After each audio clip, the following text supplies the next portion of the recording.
Today on Locked On Red Wings, Prashanth Iyer of Expected by Whom joins us to profile Colby Barlow and Zach Benson.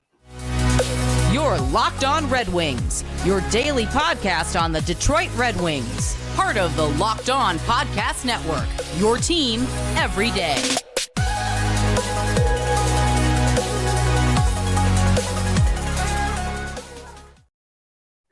Welcome back to the Locked On Red Wings podcast. We are your hosts, Brian Fisher and Scotty Bentley, and I'm a podcast producer for the Daily J, a WWJ News Radio podcast. Well, Scotty's host over at Locked On Tigers, as well as a freelance journalist for the Detroit News. And today, guys, we're bringing back Prashanth Iyer, one of the hosts of Expected by Whom, to help us do a couple more draft profiles of this today. We're going to do Colby Barlow and Zach Benson. Both of them are forwards. Prashanth, thanks for coming back on and joining us. How are you doing today? I can't complain. I appreciate you guys having me back on, and, always excited to talk about draft prospects. We are happy to have you back on because we looked at the calendar, and I was telling you this before we started recording, Prashanth, but we didn't realize it had been like a month since we had done a draft profile. We had done like a bunch in 1 week, and then we looked at the calendar and we're like, oh crap, we have like 28 days to cover as many prospects as possible. And so thankfully there's guys like you out there who are very, as you would put, generous with your time and know a lot more about these guys than we do. Scotty, which of these two guys do you want to lead off with in today's episode? Well, I get to pick, eh? Yeah, I'm giving you the honor of picking which of these left-handed left wingers you want to talk about first. Right. Let's go. They both, I was going to say do like an alphabetical thing, but like both their last names start with B too. It's really just like, let's go Zach Benson. Man. Let's go Benson. That's the closest to Bentley. So we'll go Benson. All right, Prashanth, when it comes to Zach Benson, he's 5'10", 159 pounds, a little on the lighter side, 18 years old. I played this last season with the Winnipeg Ice of the WHL. 98 points, 60 games played, 36 goals, 62 assists. I'm pretty sure, Prashanth, I read that is the second most points of any draft-eligible player in the WHL behind Connor Bedard this year.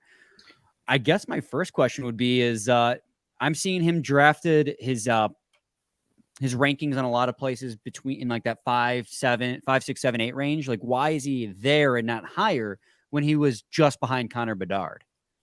Yeah, it's a great question. Benson is a tremendous playmaker, played on a really stacked Winnipeg Ice team this year with, Matt Savoy, the 9th overall pick from last year, going to Buffalo. So Benson at times is one of the most dynamic offensive players. He can carry the puck through the neutral zone in transition, very good compete level, works really hard along the boards, has great playmaking skills, a lot of great stick skills. He's exactly the kind of player, you're looking for that fills the stat sheet, can potentially make everybody better around him. Why is he not higher? The challenges are he's 5'9", 160 pounds. And so he's got to be able to overcome that moving up. And there are plenty of guys who have done that. The challenge being he's going to do that from a winger position as opposed to down the middle of the ice. And so when you look at the guys that are ahead of him consistently in the draft, you're talking about obviously Connor Bedard. I don't think I have to give any explanation there, but Adam Fantilli center, Leo Carlson center, Will Smith center. They're all bigger guys playing the center, producing at a high rate.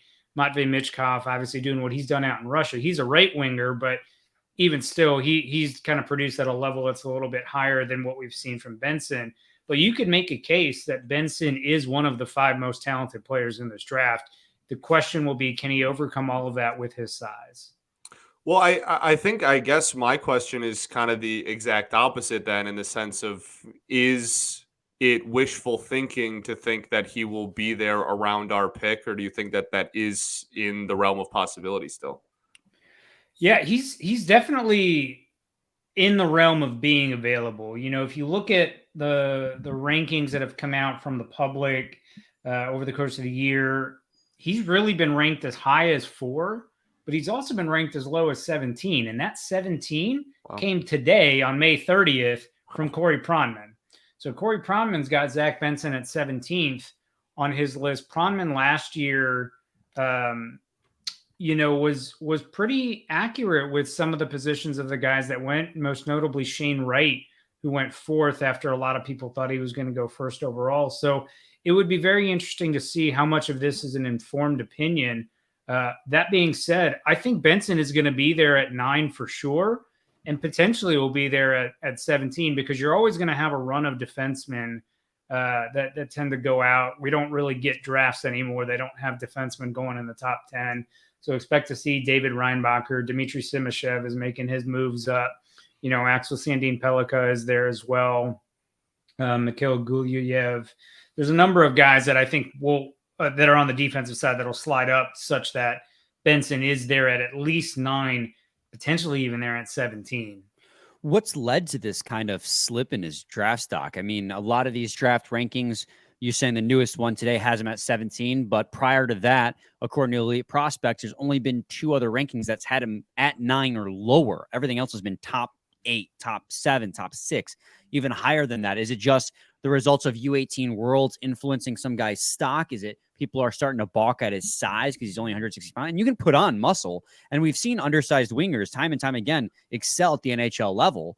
Is it what's causing his draft stock to kind of slip back a little bit?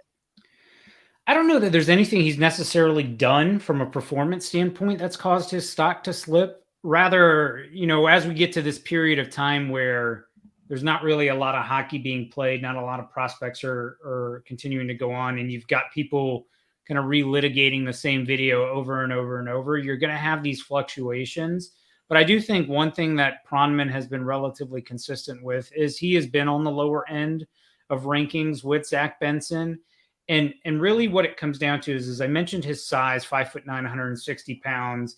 We're going to have the combine coming up soon, so we'll get official measurements to know for sure kind of what his size is. But at his size with that frame, there's a lot of challenges in being able to translate your skill to the next level if you don't have elite speed.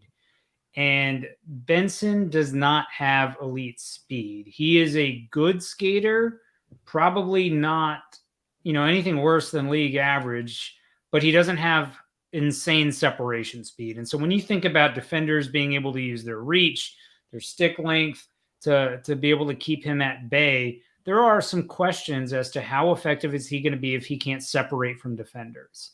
And so I think it just makes him a little bit riskier, but that should take away nothing from the level of skill that he's got. And he's got a high motor. You're talking about a guy who is competing very hard, recovers a lot of pucks on the forecheck. It's just at his size, without the separation speed, can he do this at higher levels? Well, I guess then my next natural question would just be like, you talked earlier about how we have seen undersized forwards overcome that, and everybody kind of has to find I don't want to say niche, but like a part of their game to like really excel in to overcome that, right? And if his isn't going to be skating, what is going to be the trait that he has that does allow him to overcome it if he reaches his ceiling? Yeah, Benson's an elite playmaker. I mean, you look at his ability to create offense in Winnipeg. Now, part of that may have been he's surrounded by incredibly talented teammates. I mean, that Winnipeg Ice team was absolutely ridiculous this year. But he makes everybody better around him with his playmaking, with his vision, and with that work ethic. And so what's going to get him there is honestly him wanting to outcompete everybody. He is very, very dogged in his pursuit of the puck and the way he plays the game. And so if he's going to get to that next level, it's going to be simply no one was going to stop him. No one was going to deny him from getting there. So you really have to like that motor on him. You have to like that compete and just see how far that's able to carry him. Awesome. We're going to take a quick break. And when we come back, we're going to continue this conversation on Zachary Benson. But first, I got to talk to you guys today about Athletic Greens. This next partner is a product you got to use literally every day. Start taking AG1 because with one delicious scoop of AG1, you're absorbing 75 high-quality vitamins, minerals, whole food-sourced superfoods, probiotics, and adaptogens to help you start your day right. This special blend of ingredients supports your gut health, your nervous system, your immune system, energy, recovery, focus, and aging, all those things. It's lifestyle friendly, whether you eat keto, paleo, vegan, dairy-free, or gluten-free, contains less than 1 gram of sugar, no GMOs, no nasty chemicals or artificial anything, while still tasting good. It's cheaper than your cold brew habit. It costs less than $3 a day. You're investing in your health. And you know what? It's less than $3 a day because Athletic Greens founder found himself with a ton of gut health issues, and he ended up on a complicated routine of over $100 a day. So he created Athletic Greens to not just help himself, but help you. And it's got over 7,000 5-star reviews to prove that it works. Right now, it's time to reclaim your health and arm your immune system with convenient daily nutrition. It's just 1 scoop in a cup of water every day. That's it. No need for a million different pills and supplements to look out for your health. To make it easy, Athletic Greens is going to give you a free 1-year supply of immune-supporting vitamin D and 5 free travel packs with your first purchase. All you have to do is visit athleticgreens.com/NHL Network. Again, that is athleticgreens.com/NHL Network to take ownership over your health and pick up the ultimate daily nutritional insurance. Segment 2, Locked On Red Wings podcast. We are joined today by Prashanth Iyer, one of the hosts of Expected by Whom, and a man who has some interesting player models or draft prospect models. I've been watching you tweet those out, those little charts that dot their trajectories in the NHL draft. Those are really interesting. I guess I want to go off topic real quick. First of all, Prashanth, how in the hell do you even make an app that tracks that? Like you always come out with these models, and it always blows my mind. I mean, I appreciate that. What I do in hockey now, obviously I don't really write that much anymore. Yeah, as we talked before the show, writing is for losers. Yeah, exactly right. The newspaper is dead, right there. But so what I do now is things that I find interesting or fascinating. That's what I want to look at, and then when I potentially find something that's useful, I want to create a way that helps other people visualize it. And so, one of the things that's really taken off in recent years is the ability of the quote unquote public scout to get access to video on a lot of these guys. And so now you've got a lot of different outlets, a lot of different people making their own rankings. What's always interesting to me is how do those rankings sort of evolve over the course of a year? When are the sort of decision points for people to generate rankings? When do we often see changes or fluctuations? What things tend to be most influential?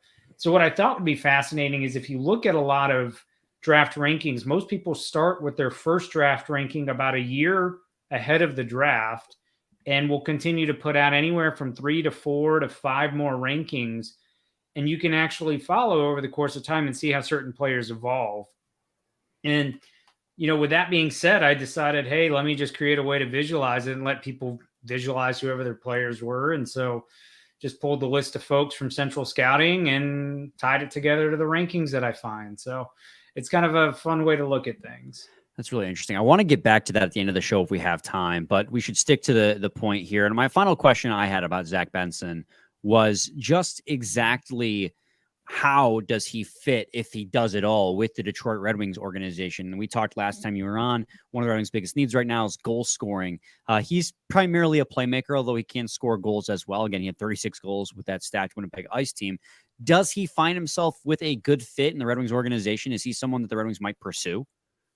Yeah, he's absolutely a guy that would bring another dimension to the Red Wings. I mean, when you talk about pure playmakers, the Wings don't really have a lot of those.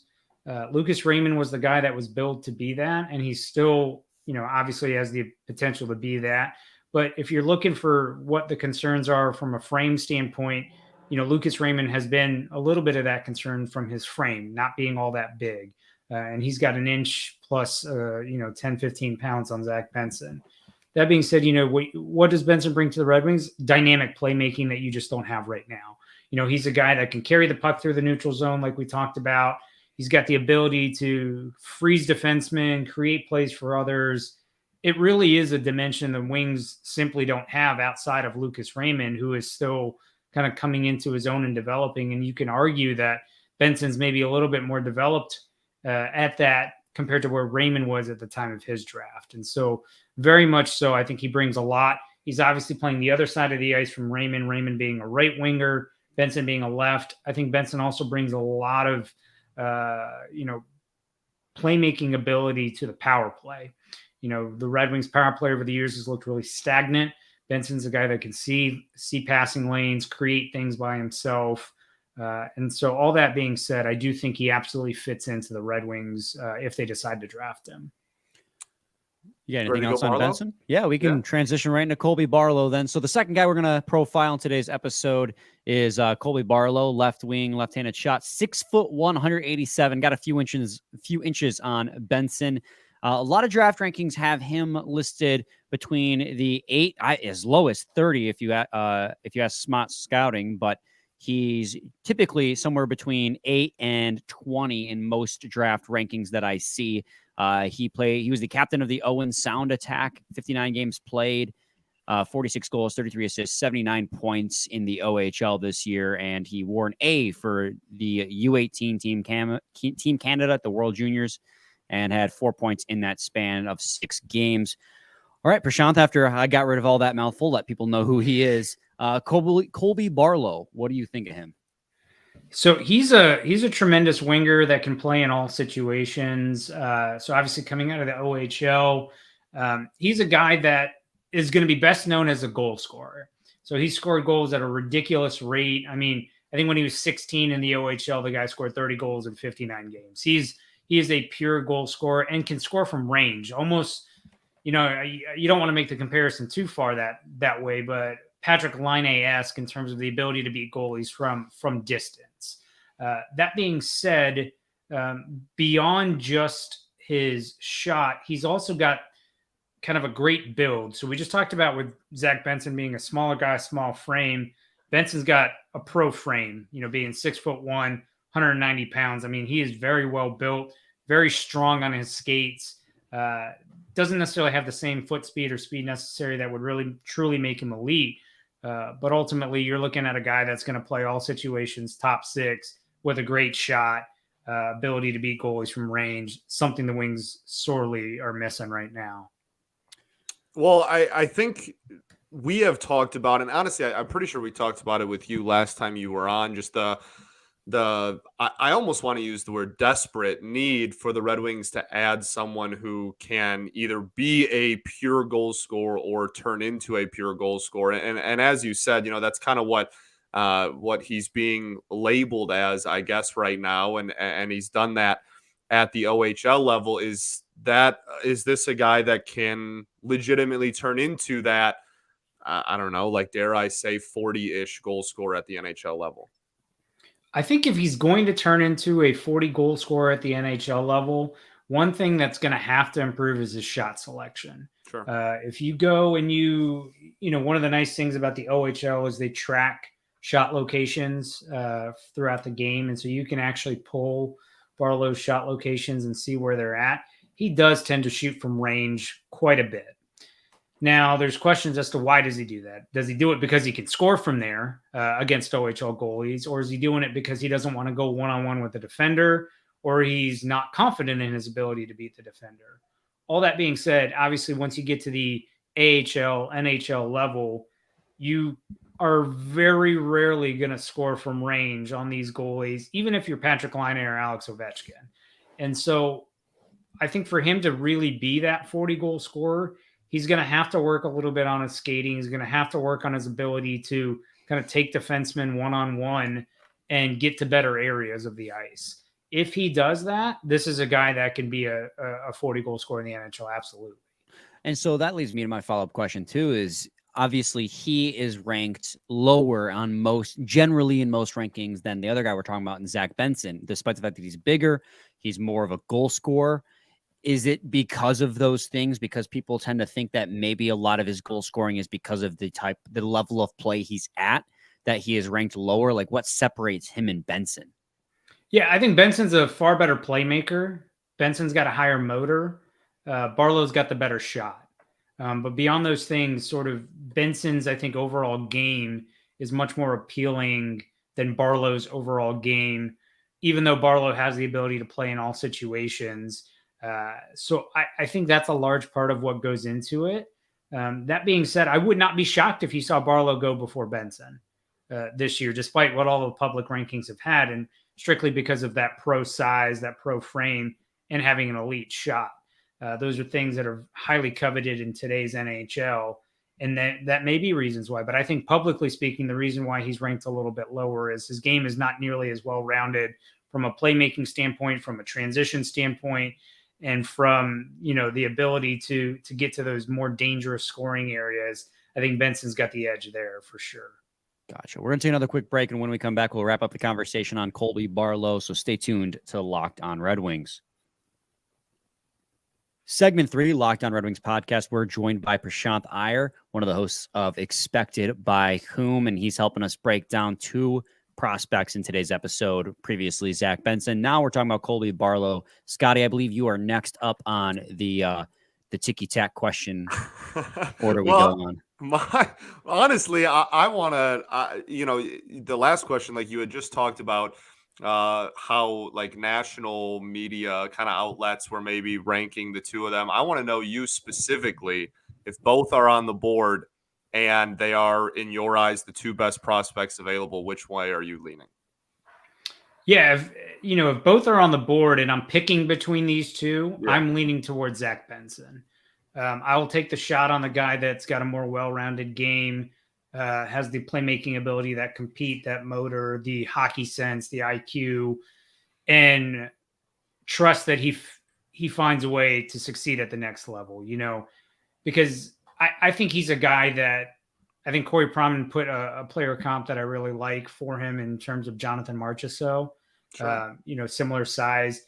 I think a Yanni Gourde, but on the wing, is very similar to what I see in Zach Benson in terms of what he can be. I mean, you think about Yanni Gourde in board battles, he's one of the toughest to beat, and he's 5'9" on the board because he is so smart with his positioning and has such a will to win that puck. I think that's what Benson can be, and I'm a little wary of how perimeter-oriented Barlow's shooting is and whether or not he'll be able to get that same level of chances at the next level. And so for that reason, I would probably lean Benson, over Barlow if I'm picking between the 2. So if Barlow is sitting there on the draft board and he's sitting there at 9, do you think you can wait and he'll be there at 17 still to pick him up? Like, you're the Red Wings and you want to pick him up, but you're like, do I spend my draft pick on him at 9? Or can I get him at 17? Do you think the Red Wings go 9 or 17 with Barlow? I guess is my question. Yeah, ultimately, if you're an NHL team, if there's a guy you absolutely love, you take him no matter where the selection is, right? We've seen that with Moritz Seider, and that's what the Wings did because they weren't willing to wait and see. Same thing with Sebastian Cossa. They move up to get him because they're not willing to see what Ken Holland's going to do in terms of taking Cossa. So ultimately, if Barlow's the guy that the Wings draft, group loves, and he's there at 9, you take him there and you don't play the game. That being said, from the public outlets, Barlow does look like he could get to 17. Pronman again was pretty accurate last year with most of his spots. Has Barlow at 20 right now. Bob McKenzie's list, which tends to be the most accurate, at least for the first round, that list won't come out until a week before the draft, so we don't know where we're at there. But Barlow, I believe, was 8 on that list at the midseason. So we'll be very interested to see how much stock gets put into what's out there in the public outlets. But I think at the end of the day, if you're the Wings, if he's the guy you love, you take him at 9 and you don't worry about waiting. Gotcha. Well, I really just have one more question just about his style of play, more so Barlow, that is. And we've talked so much about the goal scoring side of it and what he needs to do to kind of have that translate to the next level. Is it kind of like I guess I'll use the terminology like all or nothing, whereas like if he can't figure out how to take better shots and the goal scoring doesn't really translate, there's really like no other part of his game that jumps out that's going to make him like super effective? Or is that kind of like the big tipping point that, I don't know, all the cookies in that jar as far as how effective of an NHL player he's going to be? No, that's a great question. I think ultimately, if his shot isn't going the way that you want it to go at his size, he's a guy that's going to be able to play a heavy style of game. He's a guy that's going to be able to, hit a lot, put a lot of pressure on the opposition with his forecheck, and he could absolutely revamp his game, to be very much like that. A guy that I think of a little bit, that he could potentially play like, although he's not necessarily the same size as, but we've watched Florida this year. It's Sam Bennett. Now Sam Bennett obviously is he's a bit of a different guy, but at Sam Bennett's size, the muscle that he's added post draft, he plays a very heavy game, a very hard game. He physically imposes himself and finds ways to contribute. And I think that's the style that Barlow could play if ultimately he doesn't end up being this elite goal scorer, is finding his game along those lines. Sure. Gotcha. And so, Scott, if you're all set with the questions, I want to get back to your models that you have. I know you have multiple. What are some of the other models that you got that you currently like to post about on Twitter? Well, right now, this is the main one that we're working with here is the Draft Stocks app. I'm in the process of revamping a mock draft one. And so I think for folks listening, I fundamentally consider draft rankings to be very different than mock drafts. Mock drafts, which should take into specific team needs, whereas draft rankings should really be about ranking the best players from 1 to 64 or however many you're ranking. And so I'm working on a mock draft app that'll allow folks to sort of see what's the probability a player reaches a certain position. But that's got a fair bit of work needed before that's ready for the public. But those are kind of the two primary ones that I like to work with right now in the summertime. Otherwise, during the year, I've got models that predict who will win the Norris. I've got models who will predict who will win the Selke, who will win the Vezina. So I've got all of that there, and those tend to be very interesting things to look at over the course of the season. Are those based on, like, obviously we bring you on and we always end up at some point talking about like advanced analytics and whatnot, which I love, because that's very much like how my brain works on the baseball side of things for sure, and I'm kind of working on getting there on the hockey side still. But like, are those models like extremely based off of those, or is it based off of maybe like past winners of those awards if you're looking at those, or is it kind of a combination of everything, I guess? Yeah, so I think the most important thing when you're talking about a model is what question does it set out to answer. My question that I set out to answer with those voter models is, who are the voters actually going to vote for? Not who had the best season, sure, or not who performed the best, but who is actually going to be voted for. So yeah, it is heavily weighted towards, okay, which players best resemble prior winners. Absolutely. And then what other variables go in? So, for example, let's take the Norris model. You've got folks that often will go to these repeat winners. So I have, did somebody win it in the past as a variable, the size, the hits, what their goals against looks like. A lot of those different components that I've found that those are what's valued by voters. I also polled a handful of PHWA voters just to get a sense of what they look at. And then that's how I built those models. So based on your model, is Erik Karlsson winning the Norris because he had over 100 points, despite the fact that he played 0 defense this year? Yeah. So my model overwhelmingly had Erik Karlsson as the favorite. I think it had him as a 2-1 favorite to win the Norris. With Cale Makar second. I mean, what he did at his age is amazing, especially with the surgeries that he's gone under. But dude played 0 defense this year on a bad Sharks team. He had no incentive to play any defense either because they weren't going to do anything. So he just poured it all into the other end of the net. But like, that's crazy. Like it goes. We're going to go down a different rabbit hole of how the way that defenseman is valued has changed in the NHL. Not necessarily that that's a bad thing. Games evolve, but that's crazy because he just didn't play any defense this year. I saw his player card that Jay Fresh tweeted out, and it was just like 100% offense and 0% defense. And I was just like, oh man, like, but I knew he'd win. It's that's what the model loves. It loves Karlsson. I will, in a little bit of defense for Karlsson, I will say we really struggle to measure defense. True. And beyond that, we really struggle to ascribe correctly who was responsible for the good defense. Yeah.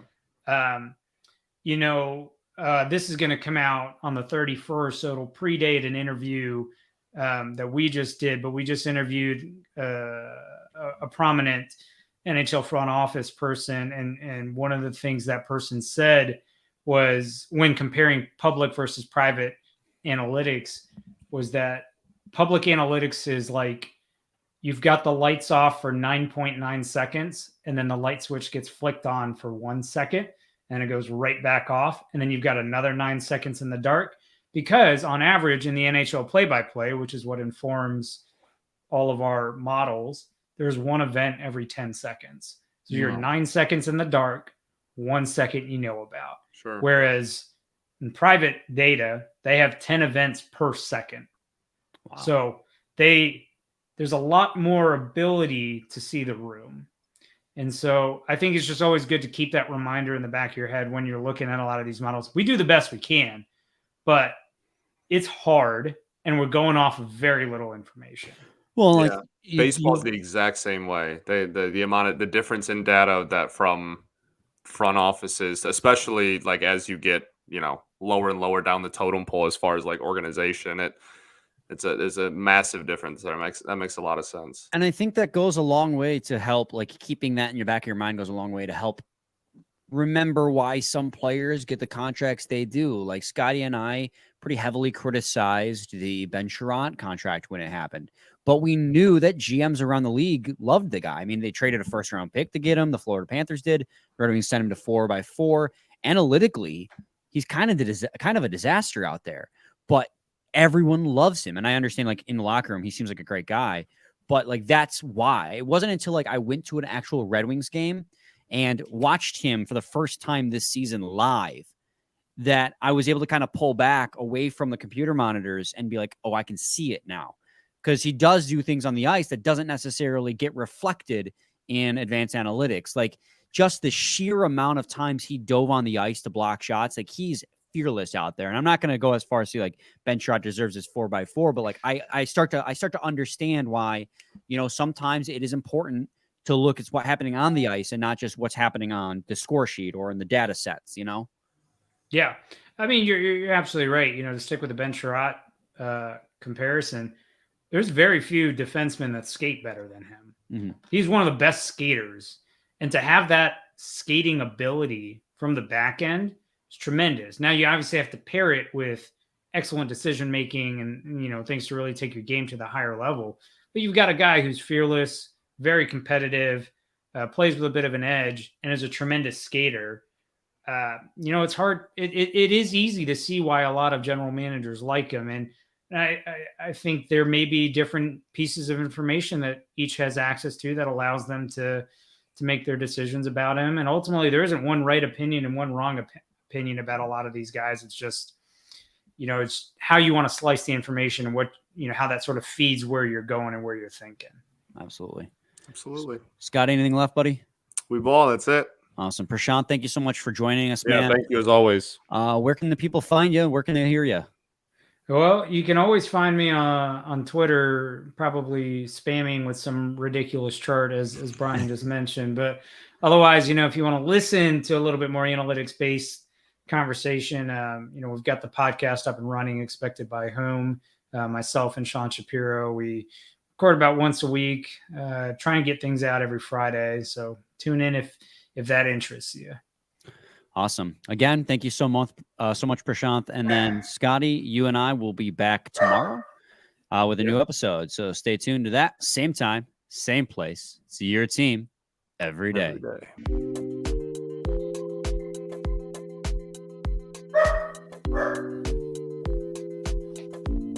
day.